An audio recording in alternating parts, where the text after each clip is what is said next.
Hello, my dear students. How are you today? Everything is all right. May God bless all of you. Okay, today we shall start our next chapter, beta, and this is very interesting and important chapter because this is related to human beings. And you know very well that human beings are the best creature of the God because they are endowed with intelligence, capability, ability, and empowerment. So, in the beginning of our chapter, we will take two terms growth and development और हिंदी में हो जाएगा बेटा growth वृद्धि और development विकास। ठीक है, अब हमें ये देखना है कि दोनों है क्या। ठीक है ना, both terms refers to the changes over a period of time.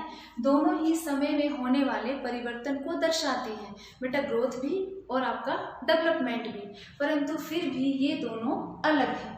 कैसे, पहले इस पर आइए देखिए। जब हम बात करते हैं बेटा ग्रोथ की वृद्धि है वो क्या है, तो हमने ये लिया कि समय अंतराल के अंदर जो चेंज होता है, ठीक है ना, changes over a period of time. तो देखिए ये आपका हो गया quantitative growth is a quantitative value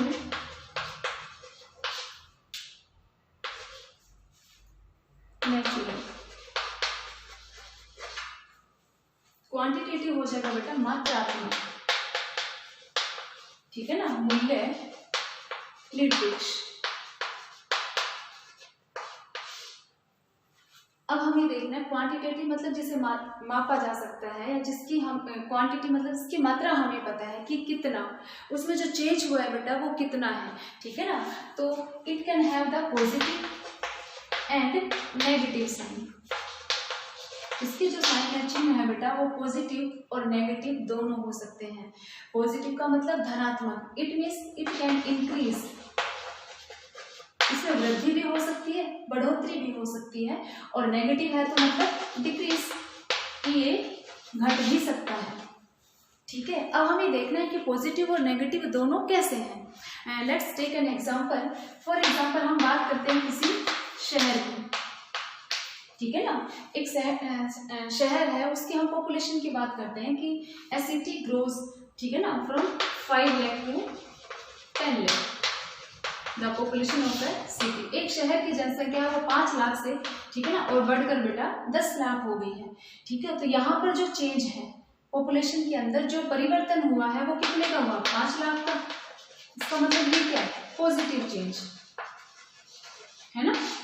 कैसे हुआ बेटा, पॉजिटिव चेंज मतलब धनात्मक परिवर्तन हुआ है, तो इसलिए हम कह रहे हैं कि ये पॉजिटिव भी हो सकता है और ये आपका नेगेटिव भी हो सकता है। हाँ, ये भी हो सकता था कि 5 से 10 हम कह रहे हैं, तो उनमें से वो माइनस में नेगेटिव भी हो जाती 5, कब, जब उसमें से बहुत सारे आउट माइग्रेशन करते, शहर से बाहर चले जाते, या फिर डेथ रेट है वो बहुत ज़्यादा होती, तो आपकी वो नेगेटिव भी हो जाती। तो मतलब परिवर्तन होना, चाहे वो बढ़ रहा हो बेटा और चाहे वो घट रहा हो, मतलब बढ़ोतरी इंक्रीज भी हो सकती है और बेटा वो डिक्रीज भी हो सकती है।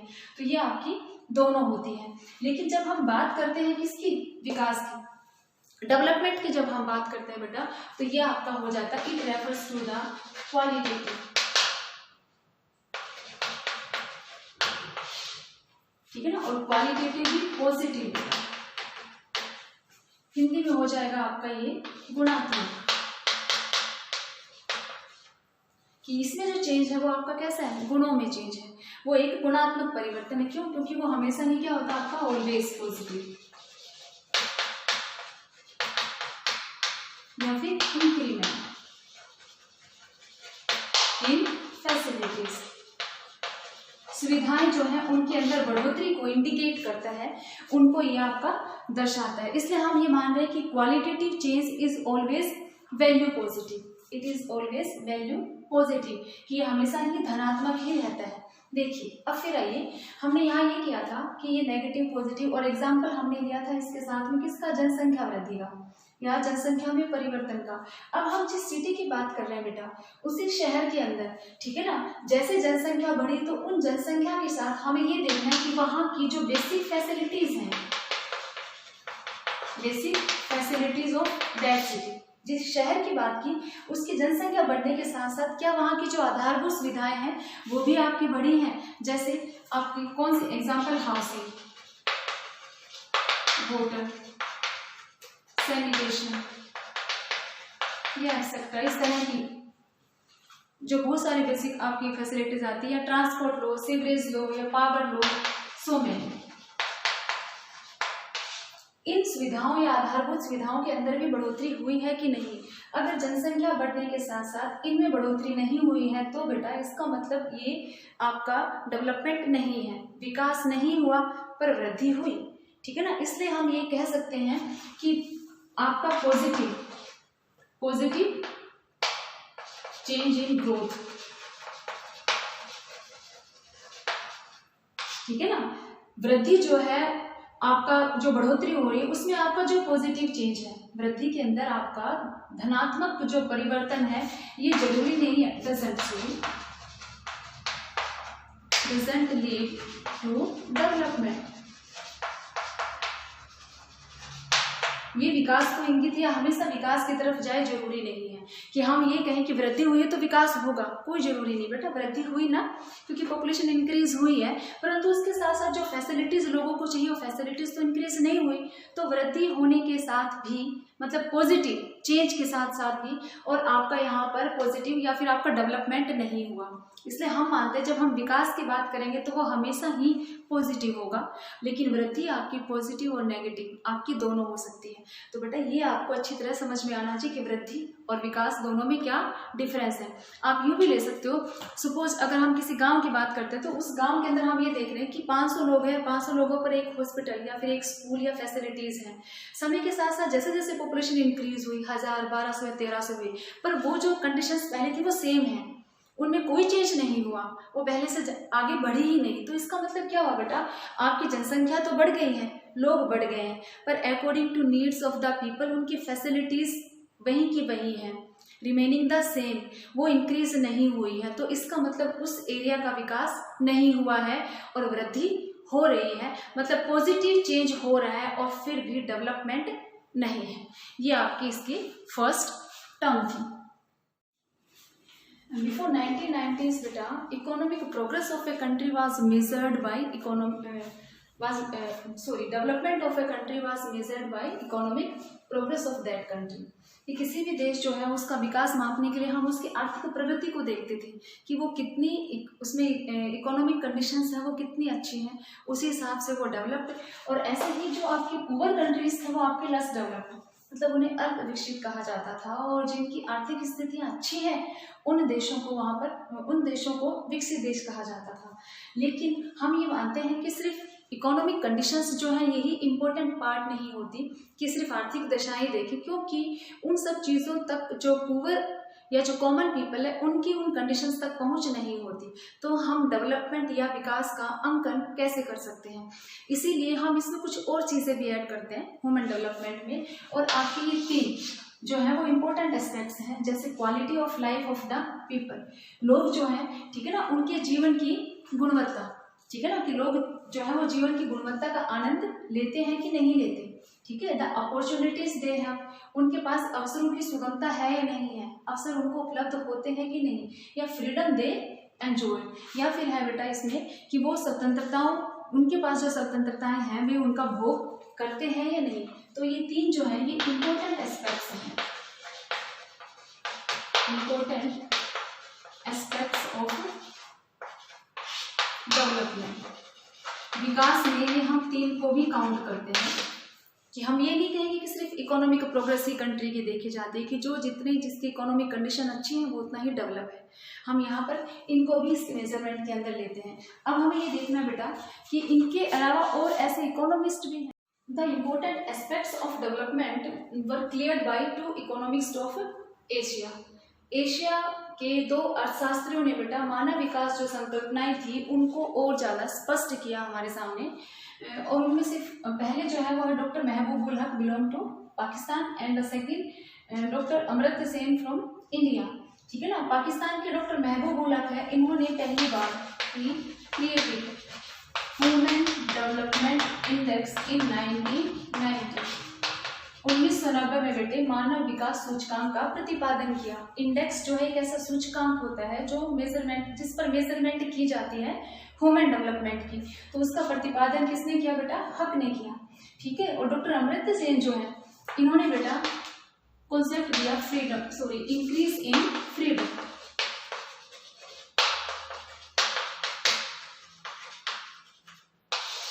स्वतंत्रता में बढ़ोतरी, या आप ये भी कह सकते हो कि डिक्रीज इन अनफ्रीडम, परतंत्रता में कमी।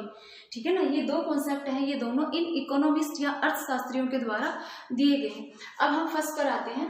देखिए, डॉक्टर महबूब उल हक ने जो विचारधारा रखी, उन्होंने ये माना कि मानव के विकल्पों में परिवर्धन या वृद्धि की प्रक्रिया, जिसमें बेटा वो आत्मसम्मान के साथ दीर्घ और स्वस्थ जीवन जिए, उसे ही मानव विकास कहा जाता है।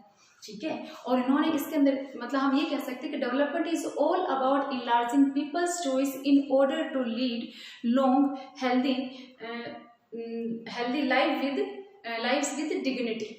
ठीक है। इसके साथ साथ उन्होंने इसे और ज़्यादा क्लियरफाई भी किया और उन्होंने माना कि choice of the people are not fixed but keep on changing, कि लोगों के जो भी विकल्प हैं, ठीक है ना, वो समान या सॉरी एक जैसे स्टैटिक स्थिर नहीं रहते, वो समय के साथ बदलते रहने चाहिए। मतलब उनका जो चीफ ऑब्जेक्टिव है वो क्या है डेवलपमेंट का? Is to create conditions in which people can live meaningful life. Meaningful मतलब सार्थक जीवन। अब सार्थक जीवन है वो कौन सा? ठीक है ना, वो कैसा लाइफ होना चाहिए? यहाँ पर उनका मतलब मीनिंगफुल लाइफ से था बेटा कि लाइफ विद सम पर्पजेस, कि जीवन में कोई ना कोई उद्देश्य होना चाहिए। अगर हम उन उद्देश्यों के साथ जीते हैं तो आपका वो मीनिंगफुल लाइफ है। और उन्होंने ये भी माना कि इसके साथ साथ क्या डेवलपमेंट जो है उसमें लोग जो है वो पार्टिसिपेट करें इन सोसाइटी या free to achieve their goal. ठीक है ना, वो स्वतंत्र हो अपने जो उद्देश्य हैं उन उद्देश्यों को या उनको प्राप्त करने के लिए जिनके लिए उन्होंने अपने विकल्पों में परिवर्तन या वृद्धि की है। ठीक है। तो ये उसके अंदर होना चाहिए। पीपल मस्ट बी हेल्दी भी हो। ठीक है। और दूसरा बेटा डेवलपमेंट देयर, अमर्त्य सेन ने जो कॉन्सेप्ट या जो विचारधारा दी बेटा इंक्रीज इन फ्रीडम, उन्होंने उसमें एम्फोसिस किया इस पे on the role of social and political institutions. ठीक है ना, and process of increasing freedom, कि सामाजिक और जो राजनीतिक आपकी संस्थाएं हैं, ठीक है ना, उनके अंदर भी इस प्रकार की प्रक्रिया होनी चाहिए जिनके अंदर क्या बढ़ोतरी हो, किसमें? स्वतंत्रता में।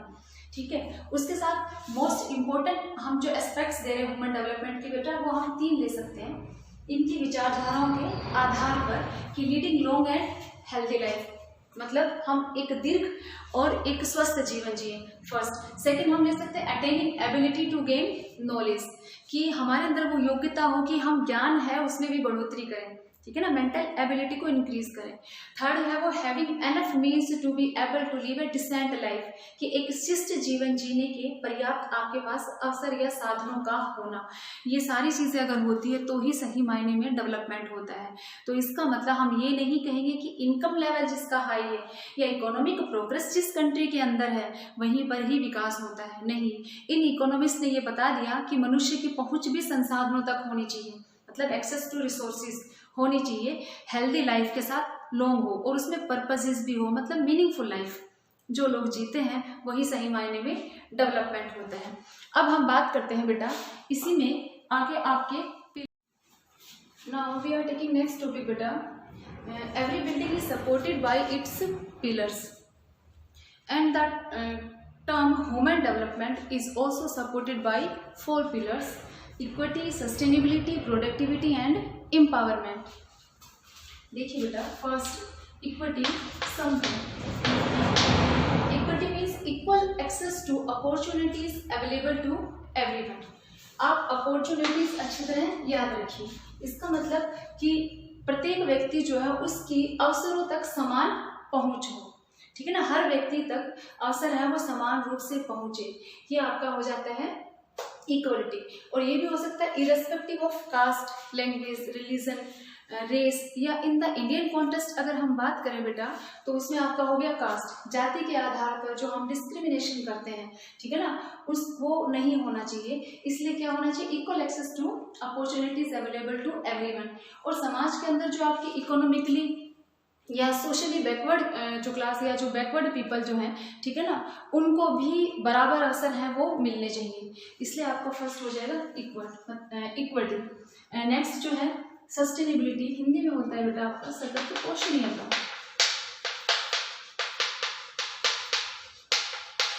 सस्टेनेबिलिटी याद रखिए आप, सस्टेन से मतलब लगातार, ठीक है ना, निरंतरता होनी चाहिए। और किसमें बेटा, अवसरों में निरंतरता means continuity in the availability of opportunities, अवसरों में निरंतर उपलब्धता, ठीक है, कि आपको अवसर जो है वो बारंबार आपको मिलते रहे। ऐसा नहीं कि एक बार अगर विकास हो गया है, ठीक है ना, तो उसके बाद विकास रुक जाता है। ह्यूमन डेवलपमेंट या मानव विकास है वो जैसे मानव पीढ़ी दर पीढ़ी चलते रहते हैं, तो वैसे ही उनका विकास जो है वो भी लगातार, तो अवसर भी लगातार मिलने चाहिए। कि हमने पढ़ा था कि पॉपुलेशन ग्रोथ जब हुई तो पॉपुलेशन ग्रोथ के साथ साथ नीड्स बढ़ती हैं, तो उनके साथ उनकी बेसिक फैसिलिटीज़ को पूरा साथ साथ किया जाना चाहिए, तो ही वो आपकी क्या है, डेवलपमेंट होता है।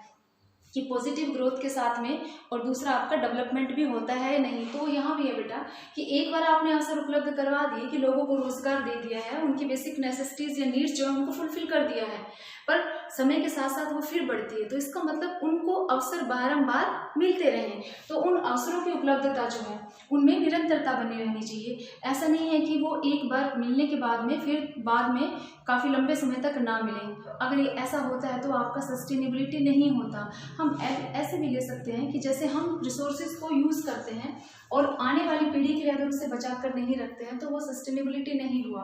अगर हमने उसको एक्सप्लॉइट कर लिया है तो नेक्स्ट जनरेशन के लिए वो नहीं बचेगा, इसलिए वो उससे डिप्राइव हो जाएगी। तो हमें यहाँ कैसे यूज़ करना है, we must use our environmental, financial and human resources in such a way that our future generation are not deprived of these opportunities। इसलिए ये हो जाएगा आपका सतत पोषणीयता। फिर है बेटा आपका प्रोडक्टिविटी, उत्पादकता। प्रोडक्टिविटी जो है बेटा ह्यूमन लेबर प्रोडक्शन से याद रखिए, ठीक है ना, मानव जो है, ठीक है ना, उसके श्रम में उत्पादकता, कि वो कितना कैपेबल है काम करने में, कितना दक्ष है। देखो पहले तो हमने समान अवसर दिए, अवसर समान उपलब्ध करवाए, फिर हमने लगातार भी दिए, ठीक है ना, ऐसा नहीं कि एक बार उपलब्ध करवा के बीच में रुक गया, समान अवसर और लगातार दिए। इसका मतलब उसके पास बहुत सारी अपॉर्चुनिटीज़ थी अपने आप को एबल बनाने की, ठीक है ना, नॉलेज है वो लेने की या एजुकेशन है वो गेन करने की, मतलब कैपेबल बनने के लिए, स्किल बनने के लिए हमने उसे अवसर दिए और उसकी निरंतरता है, इसीलिए उसका जो प्रोडक्शन है वो भी अच्छा होना चाहिए। तो प्रोडक्टिविटी है वो ह्यूमन लेबर प्रोडक्शन से है कि वो कितना योगदान है वो उसके अंदर देता है, क्योंकि हमने पढ़ा था कि human beings are the real wealth of a nation. मानव जो है वही क्या, और राष्ट्र का सही मायने में राष्ट्र का मेन धन या धन जो है वो कौन, मनुष्य ही होता है। इसीलिए हम यहाँ पर ये ले रहे हैं कि प्रोडक्टिविटी है वो भी इसका एक इम्पोर्टेंट पिलर है, ठीक है ना। पीपल जो है वो इंक्रीज करें दे नॉलेज को एंड प्रोवाइड बेटर फैसिलिटीज, ठीक है ना, of health and education so that they can attain better work efficiency. तो लेबर प्रोडक्शन में यहाँ पर हो गया बेटा इसका वर्क एफिशिएंसी। नेक्स्ट है आपका एम्पावरमेंट, सशक्तिकरण। सशक्तिकरण हो गया बेटा to have power to make choices, कि आप इतने कैपेबल हैं, ठीक है ना, मतलब आपकी मेंटल एबिलिटी इस प्रकार की है, योग्यता इस प्रकार की है कि आप डिसीजन है वो ले सकते हैं और आपके पास बहुत सारे विकल्प भी हैं, ठीक है। To have power to make choices, पसंद जो है या आपको जो अवसर मिले हुए उन अवसरों के आधार पर आप सही निर्णय ले सकते हैं, मतलब विकल्प चुनने के लिए शक्ति प्राप्त करने की क्रिया, कि आपके पास विकल्प है तो आपको उसमें से उसे किस विकल्प को चुनना है, तो इस क्रिया को ही सशक्तिकरण कहते हैं। और ये कब मिलती है आपको, जब स्वतंत्रता और क्षमता दोनों आपके पास आती हैं। मतलब कब मिलेगी आपको बेटा, फ्रीडम हो और कैपेबिलिटी, तो आप क्या होंगे, एम्पावर होंगे। You can able to take या टू मेक डिसीजन, आप निर्णय लेने के लिए स्वतंत्र हो और आप कैपेबल हो कि क्या सही है। और देखो ये काम हमने शुरू में ही किया कि आपको कैपेबल बनाने के लिए हमने आपको इक्वल अपॉर्चुनिटीज दी, देने के साथ साथ लगातार दी, फिर आप क्या इस एबल बने प्रोडक्टिविटी के, कि आप अब सही निर्णय ले सकते हैं, आपके पास बहुत सारी अपॉर्चुनिटीज हैं और आप इतने कैपेबल हैं आप किसी को भी उसमें से एक का चुनाव कर सकते हैं। ठीक है। अब इन कैपेबिलिटीज के योग्य बनाने के लिए हमने आपको अलग अलग जो 3 पिलर्स हैं इनमें एक एक स्टेप वाइज आपको हम यहाँ एम्पावरमेंट तक लेकर आए, ठीक है। इसलिए एम्पावरमेंट है ये आपका जो मेन जो है बेटा, ये किससे रिलेटेड होगा कि गुड गवर्नमेंट जो पॉलिसीज हैं, मतलब गवर्नमेंट जो नीतियां बनाए वो आपकी पीपल ओरिएंटेड पॉलिसीज होनी चाहिए, लोगों को ध्यान में या लोग केंद्रित नीतियां होनी चाहिए, ठीक है ना, ताकि वो लोगों को एम्पावर करें। और एम्पावरमेंट जो समाज का है या फिर इकोनॉमिकली डिसएडवांटेज ग्रुप्स हैं, ठीक है ना, वो उनको स्पेशल इंपॉर्टेंस देना चाहिए, उनको सबसे ज़्यादा महत्वपूर्ण या वरीयता दी जाए। तो आपके बेटे ये हो गए 4 पिलर्स ऑफ द डेवलपमेंट।